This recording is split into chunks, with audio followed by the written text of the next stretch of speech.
ఇస్తూనే ఉన్నది మన భారతదేశం. అట్లాగే ప్రతి ప్రాంతానికి, ప్రతి రాష్ట్రానికి, ప్రతి దేశానికి చరిత్రలు గాథలు కూడా ఉంటాయి. ఆ కథలో హీరోలు ఉంటారు, విలన్లు కూడా ఉంటారు.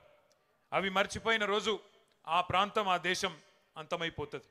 మన తెలంగాణకు కూడా మహోన్నతమైన కథ ఉన్నది, మహోన్నతమైన గతం ఉన్నది, మహోజ్వలమైన చరిత్ర ఉన్నది, ఉజ్వలమైన భవిష్యత్తు కూడా మన కళ్ళ ముందే కనబడతా ఉన్నది. పెద్దలు చాలా విషయాలు చెప్పారు. దోపిడీ, వివక్ష, కన్నీళ్లలో మగ్గిపోయిన వ్యధ గురించి కూడా చాలా వివరంగా చెప్పారు. ఆ బానిస సంఖ్యలను తెంచిన పోరాట గాథను కూడా గుర్తు చేసుకోవాల్సిన అవసరం ఉంది. మన కథలో కూడా కథానాయకుడు ఉన్నారు. ఎవరు కథానాయకుడు? ప్రపంచానికే పాఠం నేర్పిన యుద్ధం కూడా ఈ కథలోనే ఉన్నది. వీరుడున్నాడు, వీరోచిత గాథలున్నాయి, అమరులున్నారు, త్యాగాలు కూడా ఉన్నాయి. మన కథలో కూడా కౌరవులు ఉన్నారు, సైంధవులు ఉన్నారు, శకుని మామలు కూడా ఉన్నారు, రావణాసురులు ఉన్నారు, మారీచులు ఉన్నారు, రకరకాల దుర్మార్గులు ఈ కథలో కూడా ఉన్నారు. భారతదేశ స్వాతంత్రాన్ని మనం చూడలేదు, స్వాతంత్ర పోరాటం గురించి వినడమే తప్ప చూడలేదు. కానీ స్వరాజ్య సమరాన్ని తలపించిన మన రాష్ట్ర పోరాటాన్ని మన కళ్ళతో చూసే అదృష్టం మనకు దక్కింది. స్వాతంత్ర పోరాటంలో సిపాయిల తిరుగుబాటు, జలియన్ వాలా బాగ్, ఉప్పు సత్యాగ్రహం, సహాయ నిరాకరణ, క్విట్ ఇండియా లాంటి ఎన్నో ముఖ్యమైన ఘట్టాలు ఉన్నాయి.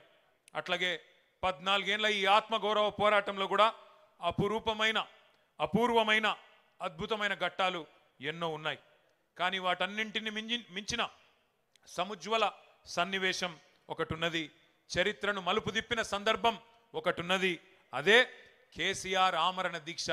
దానికే ఈరోజు మనం దీక్షా దివస్గా జరుపుకుంటున్నామనే మాట నేను మీకు గుర్తు చేస్తా ఉన్నా. నవంబర్ 29, 2009 ఉద్యమ ప్రస్థానంలో ఒక ఉజ్వల దృశ్యం. చావు నోట్లో తలబెట్టిన ఒక సాహసం.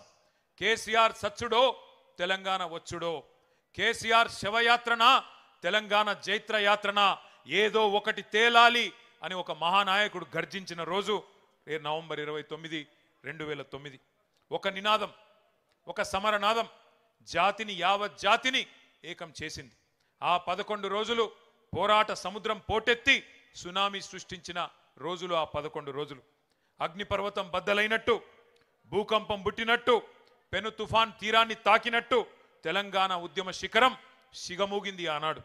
ముక్కోటి గొంతులు ఒక్కటై, 4 దిక్కులు ఏకమై, ఊరు వాడ ఉర్రూతలూగింది ఆ దీక్ష సందర్భంగా. పల్లెలు పట్టణాలు పరవళ్ళు దొక్కినాయి, ఉద్యమ కెరటాలై ఎగిసిపడినాయి మన యూనివర్సిటీలు, మన విద్యార్థి బృందాలు. మడిదున్నే రైతు, బడికెళ్లే విద్యార్థి, కార్ఖానాలో కార్మికుడు, కార్యాలయంలో ఉద్యోగి, నల్లకోటు వేసుకున్న లాయరు, తెల్లకోటు వేసుకున్న డాక్టరు, కలం బట్టిన జర్నలిస్టు, దేశ విదేశాల్లోని ఎన్ఆర్ఐలు విజృంభించి రోడ్ల మీదకొచ్చి బిడ్డా మా తెలంగాణ మాకియ్యి అని బరిగీసి కొట్లాడిన ఒక ఉత్కృష్టమైన సందర్భం ఆనాటి కేసీఆర్ గారి నిరాహార దీక్ష. ఒక బక్కపల్చని యోధుడు ఉక్కు సంకల్పంతో ఒక మహా ఋషిలా తపస్సు చేస్తూ ఎవ్వరి మాట వినకుండా మరణ మంచుల్లోకి పోతుంటే అగ్నిగుండమై బగబగ మండింది తెలంగాణ ఆనాడు. మంటల్లో ఈ రోజే నవంబర్ 20 ఆనాడు 2009 నాడు మన తమ్ముడు శ్రీకాంతాచారి ఎల్బీ నగర్ చౌరస్తాలో ఆనాడు తన ఒంటి మీద పెట్రోల్ పోసుకొని దహనమైన రోజు ఈరోజు నవంబర్ 29. ఒక కానిస్టేబుల్ కిష్టయ్య ఆనాడు కామారెడ్డిలో కేసీఆర్ గారి నిరాహార దీక్ష సందర్భంగా కేంద్ర ప్రభుత్వం కదులుతలేదు అని చెప్పి తన తుపాకీతో తన తలకు గురిపెట్టుకొని సెల్ టవర్ ఎక్కి కాల్చుకున్న సందర్భం ఈ దీక్ష సందర్భమే. ప్రాణాలను పణమొడ్డి పట్టుదలతో దీక్ష చేస్తే ఆఖరికి పార్లమెంటు ప్రకంపించింది, ఢిల్లీ దిగివచ్చింది.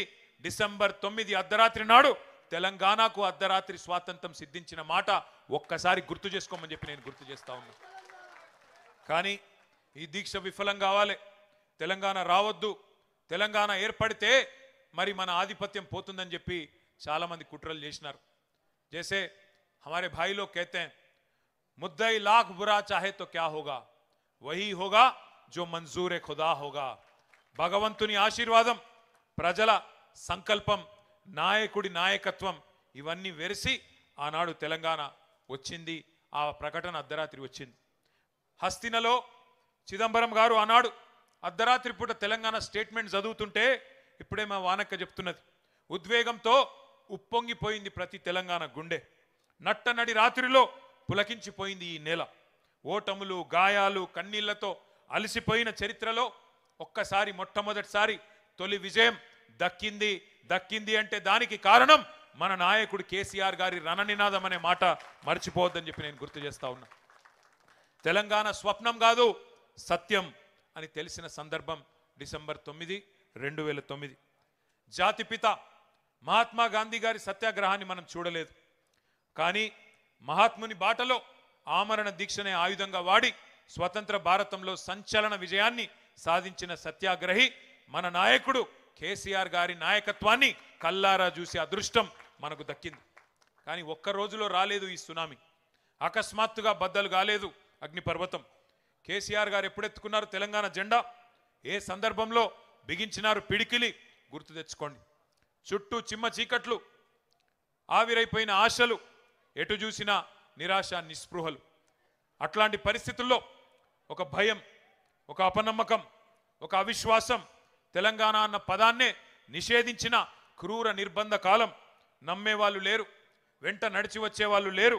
కానీ అయినా మొక్కవోని ధైర్యంతో 2001 27 ఏప్రిల్ నాడు జలదృశ్యం పెద్దలు కొండా లక్ష్మణ్ బాపూజీ గారు ఆశ్రయం ఇస్తే దండి గుండెతో, మొండి ధైర్యంతో జెండా ఎగిరేసి ఆ రోజు గులాబీ జెండాను తెలంగాణకు పరిచయం చేసిన మొండి నాయకుడు, జగమొండి నాయకుడు కేసీఆర్ గారు. అప్పుడెప్పుడో మహానుభావుడు మార్టిన్ లూథర్ కింగ్ గర్జించిండంట, ఐ హ్యావ్ ఎ డ్రీమ్ అని, నాకు ఒక స్వప్నం ఉన్నది అని చెప్పిండంట. అట్లాగే మన నాయకుడు కేసీఆర్ గారు కూడా 4 కోట్ల మంది తన తెలంగాణ జాతి కోసం ఒక్కడై గర్జించి, నేను కలలు కంటున్నా, ఈ కలను సాకారం చేయడానికి మీరు ముందుకు రండి అని ఆనాడు పిలుపునిచ్చిండు. మన కోసం కలగని ఆ కలను, తన కోసం కలగని ఆ కలను నిజం చేసుకుంటే విజేత అంటారు. కానీ నీ మట్టి కోసం, నీ జాతి కోసం, నీ దేశం కోసం, కోట్లాది మంది ప్రజల కోసం కలగని ఆ కలను సాకారం చేస్తే ఏమంటారు? అట్లాంటి నాయకుడిని మహాత్ముడు అంటారు, ఒక మార్టిన్ లూథర్ కింగ్ అంటారు, ఒక నెల్సన్ మండేలా అంటారు.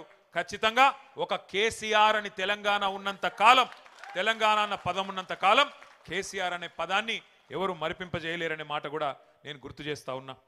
ఒక్కసారి గుర్తు చేసుకోండి, ఇవాళ శ్రీనివాస్ యాదవ్ గారు ఇప్పుడే అన్నారు, అప్పుడప్పుడు సందర్భాలు వస్తాయి, కాలం మారినప్పుడు, మోసం జయించినప్పుడు తాత్కాలికంగా వానపాములు కూడా నాగుపాములు లెక్క బుసలు కొడతాయి, గ్రామ సింహాలు కూడా సింహాల్లాగా గర్జిస్తాయి టైం మానది కానప్పుడు. గ్రామసింహం అంటే ఎరికేనా?